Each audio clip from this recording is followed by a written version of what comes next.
Assalamualaikum warahmatullahi wabarakatuh. Kali ini saya akan membahas tentang bentuk struktur dan rencana strategis organisasi pusat studi dakwah. Jadi, bentuk organisasi pusat studi dakwah harus dirancang untuk mendukung tujuan utama lembaga dalam menyebarluaskan ajaran Islam secara efektif. Salah satu pendekatan yang dapat diambil adalah organisasi fungsional, di mana anggota dibagi ke dalam tim berdasarkan keahlian spesifik seperti tim riset, tim pendidikan, dan tim komunikasi. Dengan pembagian yang jelas ini, setiap anggota dapat berkontribusi secara maksimal di bidangnya. Selanjutnya, bentuk-bentuk organisasi pusat studi dakwah. Yang pertama itu organisasi fungsional. Dalam bentuk organisasi fungsional, anggotanya dibagi dalam unit-unit berdasarkan fungsi atau tugas tertentu. Misalnya, pusat studi dakwah dapat memiliki tim riset yang bertanggung jawab untuk melakukan analisis isu-isu keagamaan dan sosial, tim edukasi yang merancang kurikulum dan program pelatihan, serta tim komunikasi yang mengelola publikasi dan media sosial. Yang kedua, organisasi proyek. Bentuk organisasi ini menekankan pembentukan tim berdasarkan proyek tertentu yang memiliki tujuan dan durasi yang jelas. Misalnya, jika pusat studi dakwah ingin melaksanakan seminar atau kampanye dakwah selama beberapa bulan, tim proyek akan dibentuk untuk merencanakan dan melaksanakan kegiatan tersebut.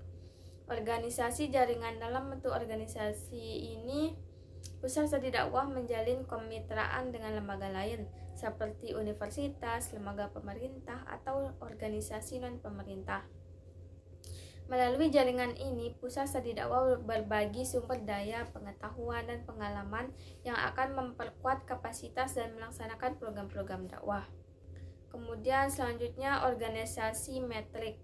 Bentuk organisasi metrik menggabungkan elemen dari organisasi fungsional dan proyek. Dalam struktur ini, anggota dalam bekerja di tim-tim fungsional sambil juga melibatkan dalam proyek-proyek tertentu. Misalnya, seorang peneliti dapat terlibat dalam tim riset untuk proyek dakwah spesifik. Struktur metrik memungkinkan kolaborasi lintas fungsi, meningkatkan inovasi, dan mengoptimalkan penggunaan sumber daya. Lalu, organisasi komunitas. Dalam bentuk organisasi komunitas, pusat studi dakwah melibatkan anggota masyarakat dalam setiap tahap kegiatan. Pendekatan ini menekankan partisipasi aktif dari masyarakat dalam merencanakan dan melaksanakan program dakwah. Dengan cara ini, pusat studi tidak hanya berfungsi sebagai menyampaikan informasi, tetapi juga sebagai fasilitator yang mendorong dialog dan kolaborasi antara berbagai elemen masyarakat. Ini membantu membangun rasa kepemilikan dan komitmen terhadap program yang dijalankan. Selanjutnya, struktur organisasi pusat studi dakwah. Strukturnya itu untuk memastikan efektivitas dan efisiensi dalam melaksanakan program-program dakwah. Struktur ini biasanya terdiri dari beberapa level, masing-masing dengan fungsi dan tanggung jawab spesifik. Contohnya, yang pertama, Dewan Pengurus terbagi menjadi dua. Yang pertama, Ketua.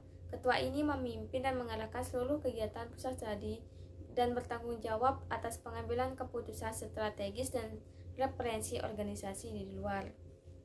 Selanjutnya, yang kedua itu Wakil Ketua. Wakil Ketua ini membantu Ketua dalam tugas-tugas manajerial dan dapat mewakili Ketua jika diperlukan. Selanjutnya, Sekretaris. Sekretaris bertanggung jawab untuk administrasi dan dokumentasi, mengelola korespondensi, notulen rapat, dan komunikasi organisasi lainnya. Lalu Bendahara. Bendahara ini mengelola keuangan pusat studi termasuk anggaran, laporan keuangan, dan penggalangan dana. Bertugas memastikan transparansi dalam akuntabilitas dalam penggunaan dana. Kemudian divisi riset dan pengembangan bertanggung jawab untuk melakukan penelitian mengenai isu-isu dakwah terkini, menyusun laporan, dan merekomendasikan program-program berdasarkan hasil riset. Kemudian divisi pendidikan dan pelatihan, seperti workshop, seminar, dan pelatihan keterampilan dakwah.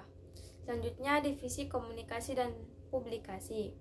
Pengelolaan semua aspek komunikasi eksternal termasuk media sosial, website, dan publikasi, bertugas untuk menyebarkan informasi tentang program-program dan kegiatan pusat studi dakwah.